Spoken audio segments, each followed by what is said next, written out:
Okay then. So in part two of our survey of minimalist music, I'm not actually, bizarrely, going to talk about minimalism specifically, but what I am doing here is I'm trying to introduce to you a more rigorous and thorough way of analysing and listening to a piece of music.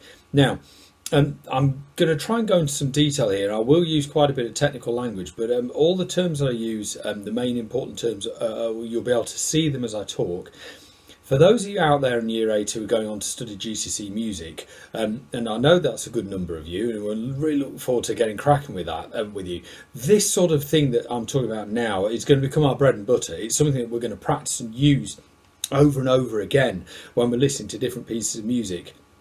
And we're going to have to understand this terminology really, really clearly. So it's definitely worth talking about now.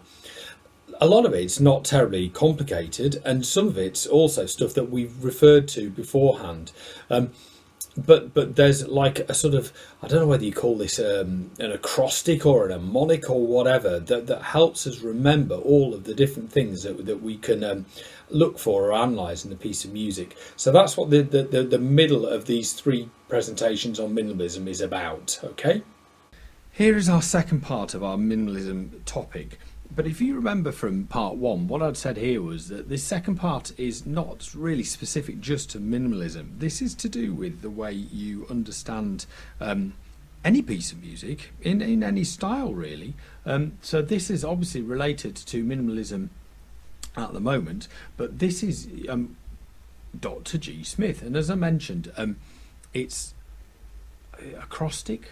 I don't know, abbreviation. I thought acrostic was a poem. I can never remember what that means. But here we go. This is Dr. G. Smith. So each of those letters there represents a different element of music. Some of them are more obvious than others. Some of them are easy to understand than others. And what there is alongside each element of music are associated musical terms. Don't worry, I'm not going to go into loads of those in this little presentation here. Apart from anything, there are so many, we would be here forever, it'd be too complicated. But hopefully what you'll take away from this is some sort of understanding of what the eight sort of like areas or elements of music are that you can listen to and analyse music with. So as I reveal each one, why not try and work out or guess in advance what you think it is? Like I say, some of these are common and we talked about them loads before in class. Some of them are slightly newer and perhaps a bit more complicated. So we're going to start with an easy one first of all. So D, what could the D stand for? Yes, I wonder if you said D stands for dynamics, volume level, how loud or soft the music is, and whether the music gets louder gradually, softer gradually, and associated changes of volume. The music readers out there will be familiar with terms like piano, forte, other such words associated with dynamics, Italian terms as they're often referred to. But anyone can use plain old English to describe dynamic levels, and it's probably the easiest element of music to listen out for. Next we have R. What does R stand for? Here's a clue. Not everyone can spell it. Yeah, I wonder whether you had rhythm. I bet a lot of people did. Alongside rhythm, which of course refers to the lengths of individual sounds in the piece of music, or silences or rests as well, which of course you combine together to make rhythm patterns. You've also got two other terms. Meter, perhaps a bit less familiar with meter. Meter means time signature, effectively. If you're thinking, why have I not just put time signature? It's because for those of us that are going to go on and do GCSE music out there, time signature is sometimes referred to in our exam for GCSE music as meter, and it'll ask you what the meter of a piece of music is. So that's why I like using that term. We've also got tempo, which we're perhaps a little bit more familiar with. That's the Italian word for speed, so how fast or slow the music is. So when you think about the rhythm of a piece of music, you must also consider meter and tempo at the same time. So that's R for rhythm with meter and tempo. Now G, this is not just a musical thing here. This is sort of like any sort of area of the arts might have these different things. So G stands for genre. In this case, type of music, but it could be type of novel, type of film, type of art, type of theatre, type of drama, type of dance, so on and so forth. So genre, the type of music. Of course, in this specific case, that is minimalism. Minimalism is our genre. Okay, next, what could the S stand for? S stands for structure. So how a piece of music are organised. Sometimes the word structure is replaced by the word form, but it's really fine to use both, and the S gives Dr. G. Smith, well, it makes it work. I don't know where I fit the F in. So Dr. G. Smith, S for structure. And those structures sometimes is referring to a section of a piece of music, so things like verses, chorus, intro, outro. Sometimes there are some sort of common terminology that are used to describe overall structure of a piece of music. So a really common one might be something like what we call ternary form or a ternary structure. Ternary form has 3 sections known as A, B, A. So the opening section, our little Mozart minuet piece that we had a go at earlier in the year sort of forms a sort of ternary structure. So the opening line is the A line. In the middle you get the B line, which is contrasting, and that's why it's a different letter.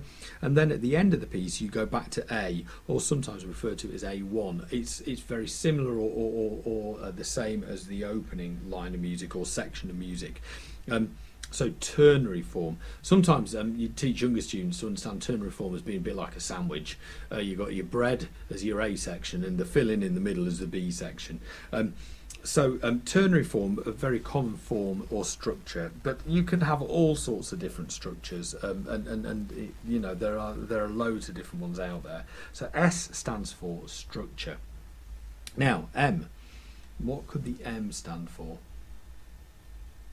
So M stands for melody. So often we use the word tune, but the technical term here is melody, and any associated words alongside the melody, such as riff, which we've used a lot this year, phrase, which is a sort of musical sentence. We looked at phrases in our Mozart topic. Sometimes you see the word motif, which would be a sort of short snippet, a little bit like a riff, I suppose, but motifs tends to be a more classical music word. And of course, alongside those terms, there are all sorts of other melody terms you can use to describe the shape of a melody. Scales, arpeggios, tons of words out there for melody. But melody means the tune of the music, and that's our M in Dr. G. Smith, M for melody. Now, the I think the I, you're going to sort of get a word that's very similar to the term I've got here, but maybe we won't get the exact wording I've used. I wonder if you get this. So I stands for, technically not instruments, but instrumentation. And the reason why we have the ation on the end, the instrumentation, is because it's a catch-all term, not just for instruments, but includes voices as well. So if you describe the instruments of a piece, that means you're describing things that are played, but that wouldn't include a description of any vocal stuff that's going on. So instrumentation, instruments, and voices. And of course that could be as simple as one instrument or as complicated as a large orchestra with a big choir and loads of different instruments. Also associated with instrumentation, although it's slightly a separate branch, but I tend to sort of like put it together with instrumentation, is like the way technology is used in more modern music. So we talked in part 1 of Minimalism about Steve Reich and his tape recorder, his tape machine. You sort of like that kind of equipment sort of associated with the instrumentation. Of course, the way he applies that technology to the music might alter other elements as well, but I tend to sort of like include any sort of like technology sort of as part of instrumentation as well. Now I wonder if you got this next one. This next one is often associated with instrumentation because the instrumentation directly affects it. T stands for texture. So I talked in part 1 of the Minimalist video about Steve Reich's layering of instruments. So the word texture refers to the way instrumentation, the instruments and voices are layered or combined together.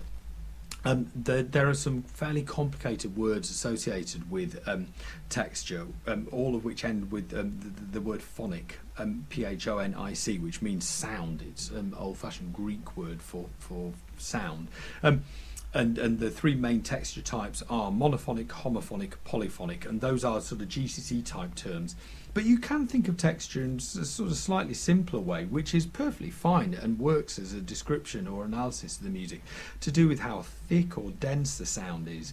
Have you got like lots of instruments playing, creating a really thick sound, or is the texture quite thin because there's not much going on instrumentation wise? So texture, layers of music, and often that's determined by what the instrumentation of the piece is. Finally, we come to the last one, H. H stands for harmony. Harmony, H. So harmony being chords, and a really important associated term with harmony is tonality. So the harmony and tonality of the music control the chords that are used and the key of the music. So we talked about tonics earlier in the year. You know, the tonic of this piece is a C, or the tonic of this piece is an F, and that tonic note controls the tonality. Also associated with tonality, two really important terms you can't get away from, which are major and minor. And major and minor music, and the tonality of the music being major or minor, is something that GCSE students often have to grapple with. So harmony, chords, tonality, the key of the music. Now, as with the end of part one of our minimalist task, there's a bit of our minimalist video. There's a student task that you can have a go at. You can follow my instructions here and do one of the Steve Wright minimalist pieces, but of course you're welcome to listen to any piece of music and think about the terms here.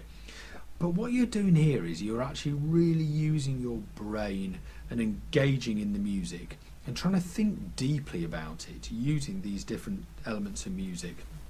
And that sort of depth of thought often involves either listening to the music for quite a long time, or it involves listening to an extract of the music but playing it over and over, playing it more than once. It's important when you're trying to think about the music that you delve into it and that you listen to the music more than once. Now, the easiest thing to do is just to pick one element and pick dynamics, maybe because it's the most straightforward one to think about, and listen to a couple of minutes worth of one of the Steve Wright pieces. You're probably not going to listen to all of them or all of the piece because they're quite long, and just try and describe the dynamics in that piece. If you're a GCSE musician, what you might do is practice listening to more than one element at once, and obviously this sort of like ups the thinking power or the brain processing power that you need. Can you find different aspects of different elements of music to describe and organise them? You know, you could just do some thinking, but if you really wanted to, you could get a scrap of paper and you could like write like a little column for 2 or 3 of the different elements of music and try and jot down some different things about several different elements. That's much more of a GCSE type task, but if you're a GCSE musician, then you might want to have a go at that. It's just good practice. Of course, you don't have to listen to Steve Wright's music to do this. You could listen to any music. These terms are Dr. G. Smith, apply to any style of music, any type, anything out there. So have a little go at understanding how Dr. G. Smith works in a variety of different musical styles. Cheers, folks.